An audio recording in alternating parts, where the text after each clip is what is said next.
be confident and be ambitious. Always stay positive, keep trying, focus on what you're doing, and you will be good at it one day. One day I think he was playing something like a puzzle or whatever, and finally I think he completed it. It's like, Mommy, I remember you said keep trying. See, I did it. Oh. So I think, yeah.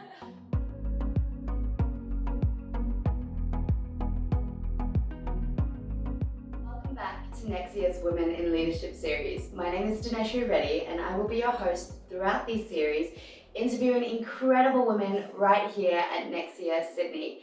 Today I'm with Lydia Liu, newly promoted Associate Director. Welcome. Thank you. My name is Lydia. I'm Associate Director in Nexia Corporate Advisory. I actually joined Nexia 2 years ago back in January 2019 as a manager in corporate advisory.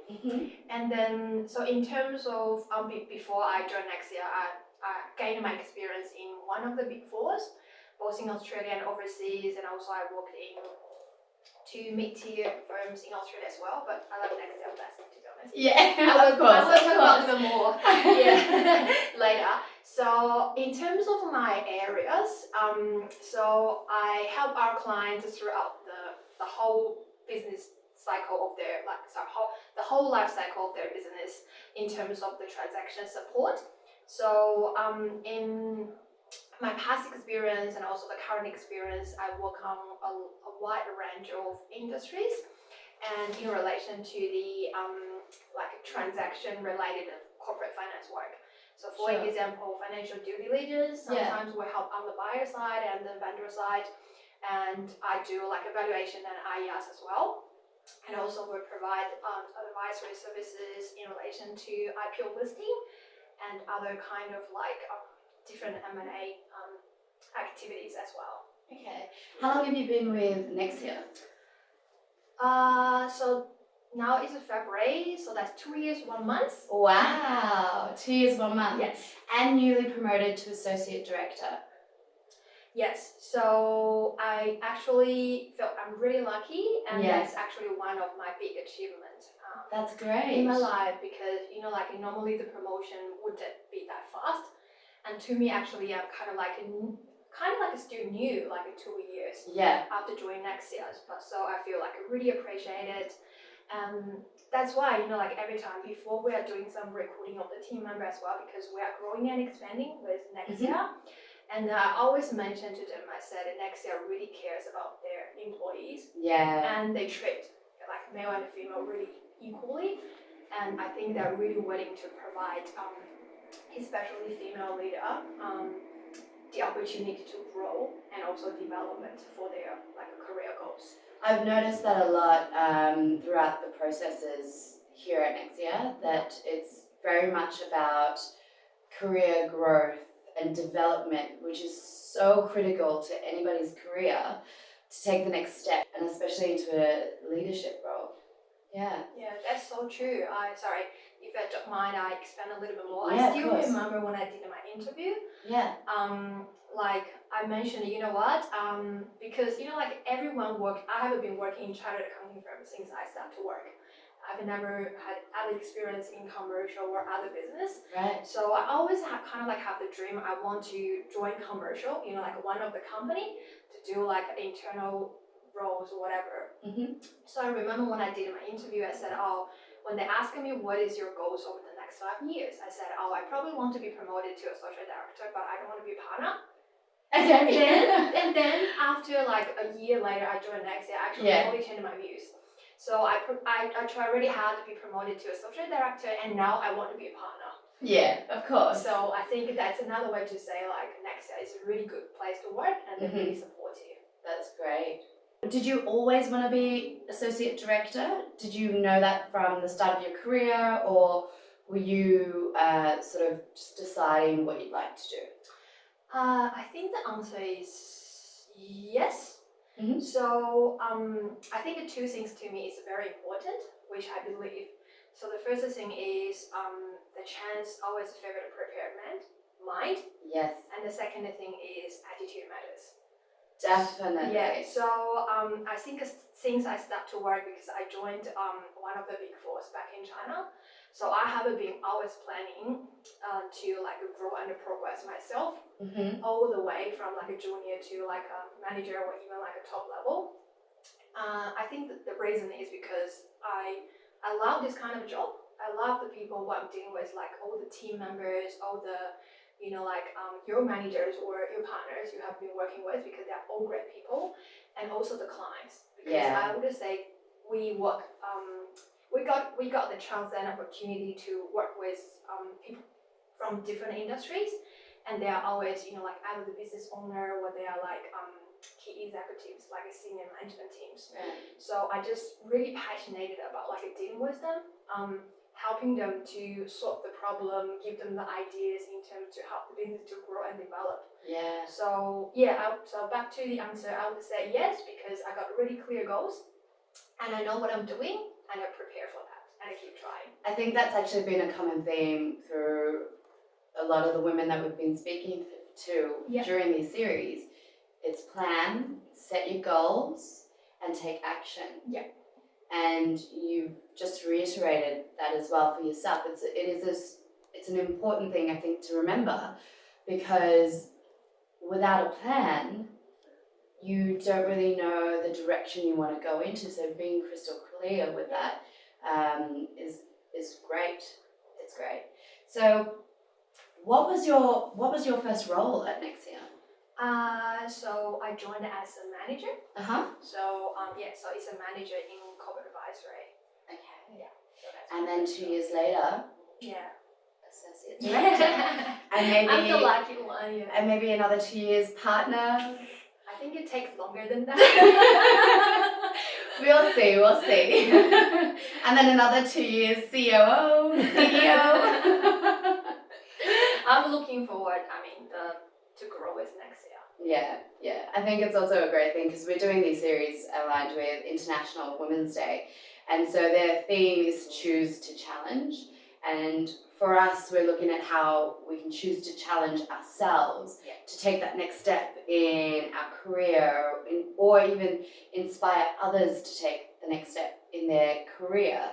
So for you, what do you think makes a great leader? So to me, I think there are a few things very important. It's not only one thing. It need to be like a few things you need to put in your mind and always remember. I think the first thing is you listen. I think listening is very important. Like you listen and try to understand people's needs, and then you know your organization and you know your people. And then also the other thing is like because you understand their needs, so you can like consistently to support and mentor them. Because I believe like everyone want to progress and want to develop. So I think that's another thing. And also very important is caring and also respecting and recognize when it's necessary. There's great qualities to have, I think. It's important to respect your team as well. And although you manage people that are within your team, there's also an element of up management with, they supporting you with what you need to do, and you can't really do it without a team. It's always be the two-way, or mutual respect or two-way communication. That's very true. So tell me, what were the steps that you took to get to where you are today? I think just as I mentioned previously, like set a clear goal and stick onto it, and then work hard. And always stay positive. And the other thing is like keep trying and persistent. Persistence. And I love that you say keep trying as well, because sometimes we can go up against a brick wall and we just want to give up. And it's always take that next step forward, keep moving forward, and you will receive the rewards are there. That's true. I even tell my 4-year-old, I would say, keep trying, focus on what you're doing, and you will be good at it one day. And what does he say?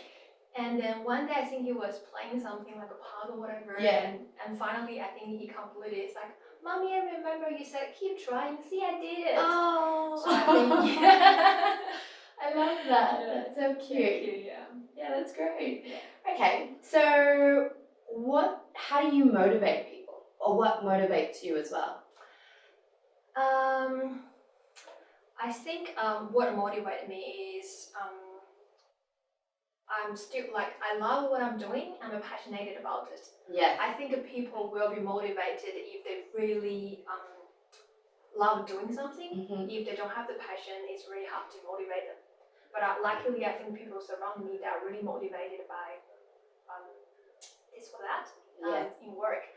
And another thing I think is really important is like treat your staff or your team member as a friend. Yeah. Not only talk about work, and you need to talk about some personal life with people is willing to share with you. Mm-hmm. I think that's kind of like a caring because they don't feel you're only the team leader or you're the boss. You're someone who really care about them, their personal life, their physical and mental health. And then the other thing is like have some like team build up activities, like a coffee catch up or lunch, or even like meet on weekend or celebrate Christmas together. Yeah. So I think that's a way because like for me, I will feel really cheered up if I feel people at work care about me, or value me or support me. So that will give you a really positive power to make you really want to contribute or trying to do better at what you're doing. And I think because as well, we spend most of our days True. at work. So, being able to have that friendship and talk about other things outside of work and, being able to socialize together, I think that can actually build a stronger team. Yeah. Yeah. I think that's very important. So what has been the biggest lesson for you as a leader? I think the biggest lesson I learned back to 10 years ago when I was promoted to manager at my first job was don't be the smartest person in the room. Yes. Yes. That's such good advice. Yeah, I think that's very important because everyone is smart in a way and you don't need to show off in front of everyone. You actually know better. Yeah. I think all the knowledge and all the experience actually accumulated with your goals and with your year of experience. So I don't think it's a good idea to show off in front of people. Yeah. To show you actually know it better than others. And it also gives you an opportunity to grow. Yeah, as to well. listen. Yes. And learn from what their experiences are. And by not being the smartest person in the room, you're going to grow, you're going to learn, you're going to be able to further your skills. True. So I love that advice. You mentioned that you have a 4-year-old son. What's his name? Aaron. Aaron. Yeah. Very nice. And he sounds like he has a very cute personality. Yeah, he's cute and he's two-way smart. Can say it?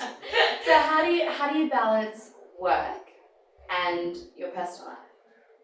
To be honest, at the very beginning, I think it's very, very challenging. I would say that's one of the most challenging things in my life because, to be honest, before I had a kid, I'm kind of like women really want to develop my career. So it's not like the typical kind of like a mom's life. Yeah. I think I got my goals, I got my dream to realize in terms of career, and then. So at the very beginning, I thought really struggled because our type of work is demanding as well. But when you have a kid, it's really demanding, Really attention demanding. as well. And I came back as a full-time mom, so I really struggled at the very beginning because I'm a perfectionism as well. I want to be an outstanding staff, and I also want to be an awesome mom who can grow with my 4-year-old. That time was not 4-year-old. Grow with my son and educate him in a way I really expect to. So it took a lot of effort at the beginning and it took me extra time. Yeah. And then I did some coaching, and then what I realized is prioritize things. I think that's very important for as a full-time or part-time working mom, because if you want to be good at everything, I wouldn't say it's not achievable, but it means you need to work harder and contribute more of your personal life, personal time. I just say personal as a female. And then so prioritize, there are always things not that as important as you thought. Yes. So you probably can leave a little behind. Yes.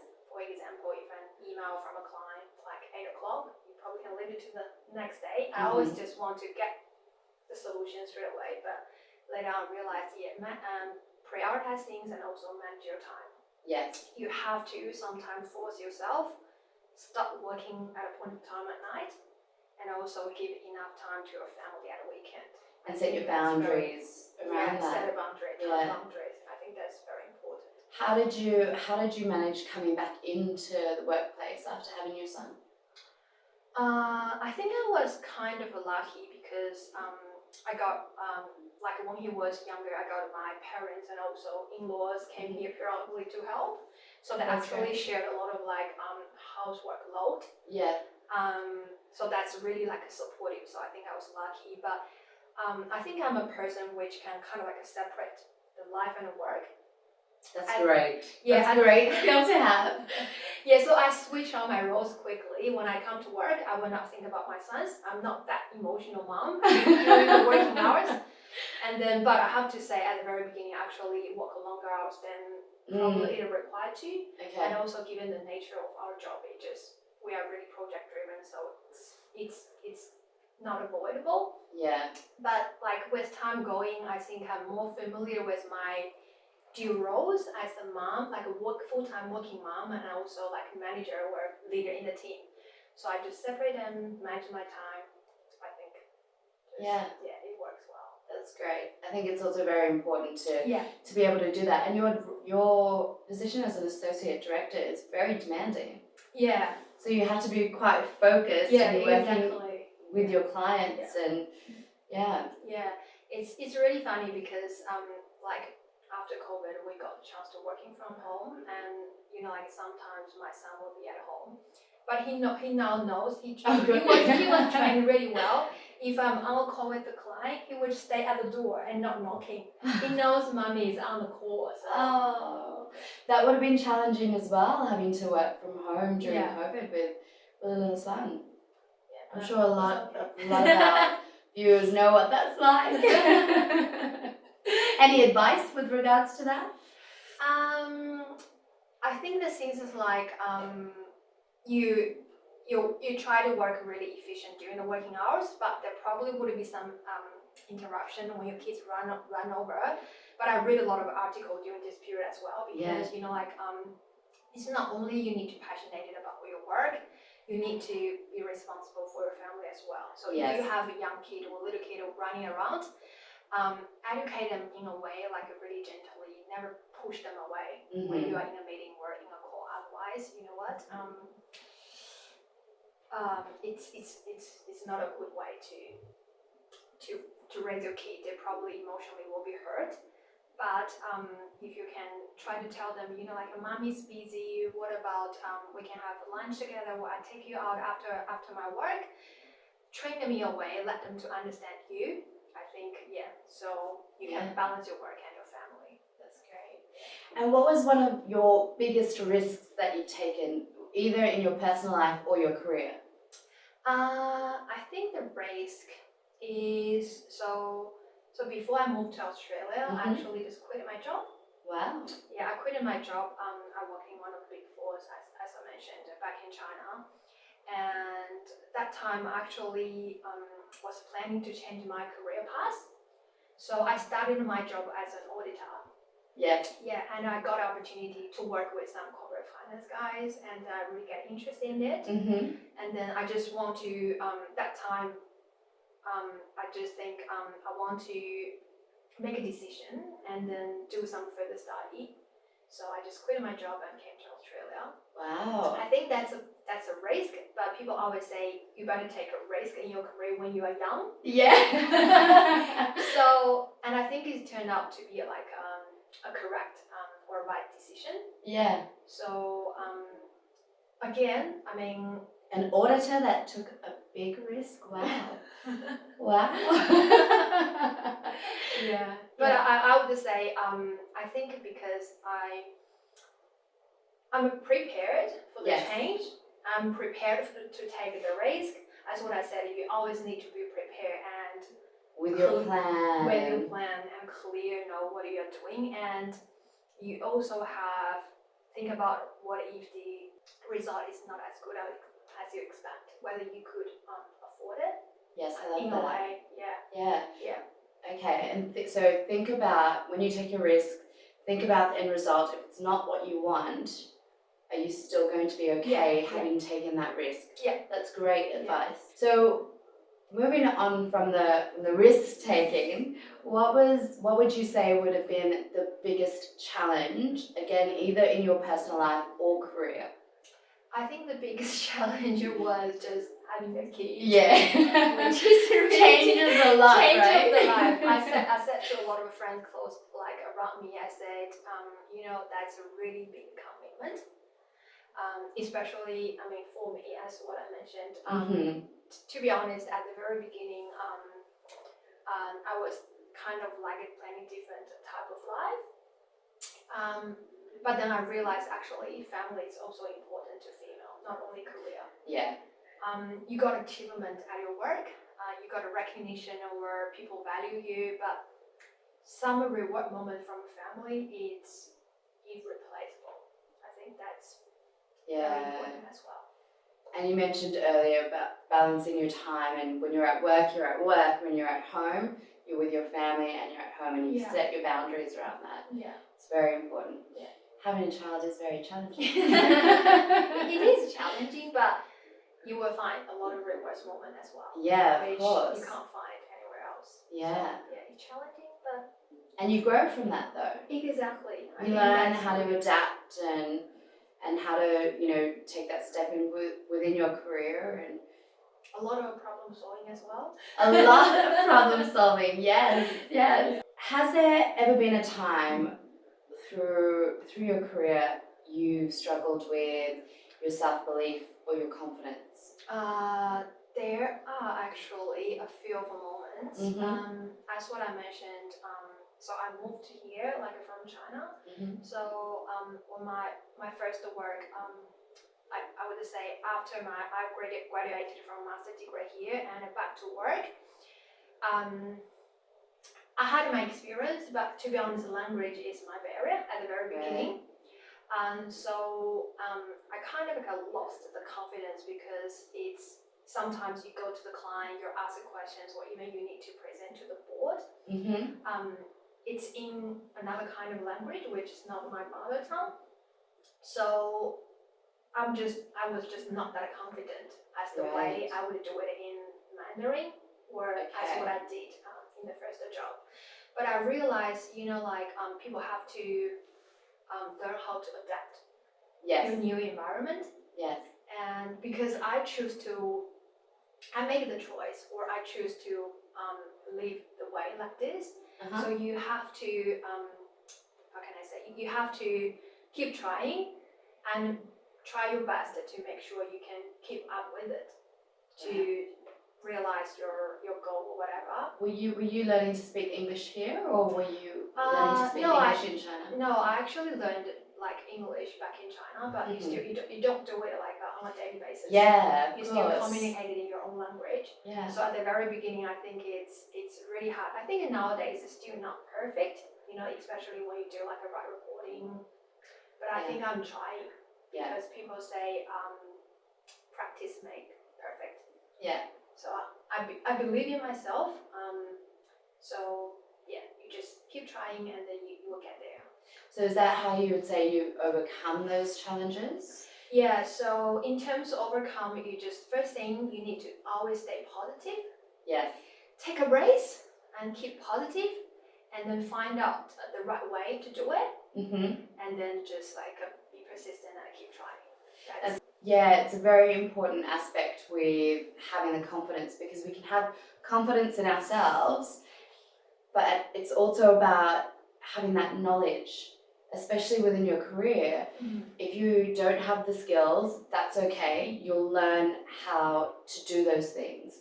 You'll work with mentors and those sorts of things. So that combination together can definitely increase anybody's confidence. And that's, exactly as you mentioned, learning to speak English, stay positive, take that breath, and keep going. True. Always keep going. Yeah. So tell me, are there any women that inspire you? Yes, of course. Of course. Yeah, but I wouldn't say they're like really famous. Okay, that's The okay. The first female is my mom. Yeah. Yes, always mom, right? Yeah, because she always have really high standard. And she is she's always passionate about what she was doing at work as well. Yeah. I think she sets a really good example in front of me when I was young. And she always teach me saying women have to be independent. Yes. Yeah, you need to stay strong. You can't just rely on another person or kind of like other thing. So that's my mom. And then the second, that's kind of like a set some basis. So I know I need to like work hard or have a really clear goal in my life in terms of career. And the second one actually is a woman. Can I give the name? Or? Yeah, of course. So her name is Judith Trump. So I worked with her like in the chartered accountant firm before I joined Nexia. Yeah. So she's a really intelligent woman, and she was really successful. Like she became one of the partners in like one of the largest global chartered accountant firm. Wow. When she was 30 or maybe before 30. Okay. I think that was a really young age for even whatever male or female becomes a partner. And another thing which she inspired me is she always encouraged me. She said, Lydia, you know what? You have a lot of strengths you probably didn't realize, or you actually do better than others. You should not only focus on your weakness, you should always take a break and work backward to see what you're good at it. Yeah. So you can work like be better on what you are good at it, and then you can improve your weakness. So she's really supportive, and she asked me or encouraged me to stay like always positive and recognize our female power. Yes. And then I think she also, so now she actually doing her own business. She set up like a consulting company. She does her own business, and she also has the time to balance her life, look after her daughter. Yeah, so I think it's probably to others it's very like normal or standard, but to me I think she's a really good example who can balance the work and the life, and she's really clear at what she's doing, and she's really good at what she's doing. Wow. I think it's really inspiring. Yeah, that's great. And for you throughout your career, what would be the proudest moment that you've had to date? Because there's going to be many more proud moments. I'm newly promoted. Yeah. Within 2 years. So that would be your proudest moment today? That's actually really a proud moment, because I received a lot of support, a lot of encouragement from different people. Yeah. And I work with great people, and I've been to a lot of great places. I think all these things are memorable. I was just about to say, would you say that would be your most memorable moment? Yes. To date? Yes. Of course. Again, it's going to be many more. Okay, so that's your proudest and most memorable. Yeah. Perfect. Where would we find you on a Saturday morning at 10 a.m? Oh, very clear. That's my son's soccer class. Cheering him on? Cheering him up, yes. Yeah. Soccer mom. Yeah. With a coffee in the hand? Yeah, coffee in the hand and chatting with other moms. Yeah. Okay, that's great. Yeah. And our last question for our audience, which I know a lot of the women out there would want to get your advice on, because you've done so much throughout your career, you've taken some incredible risks. You're newly promoted to Associate Director. You're working for one of Australia's top accounting firms. What advice would you give the young women out there who are aspiring to be either working for a similar firm or within their own industry, to be someone to own their own businesses or to be a leader? I think a lot of them I covered probably in my answers already. I think a few of things are very important. Always set a clear goal. Yes. Never give up. Never give up. And really love what you're doing. You Yes. take it as a career, not a work. To me, I think there's a difference. Please explain the difference for the so I think a career is kind of like a long-term thing. You have a long-term commitment and you really want to take a responsibility to it. And a work, to me, is probably just kind of like a daily routine. You start from the time, you finish at time, and then you just do within it. And a career, because you really want to achieve or kind of like show your value out of it, and you also want to create value of others. So to me, that's the difference between work and career. So that's what I say, take what you're doing as a career rather than work. So you will have a loyalty with it rather than just... Yeah. And that's where you also mentioned to fall in love with what you do. Be passionate about it. Yeah, exactly. Because that's the other thing. When you have those down days, it's when you're passionate about what you do that you will still take those steps forward. Yeah, you wouldn't easily just quit because there is a very unhappy moment where... Yeah. And nothing's smooth sailing.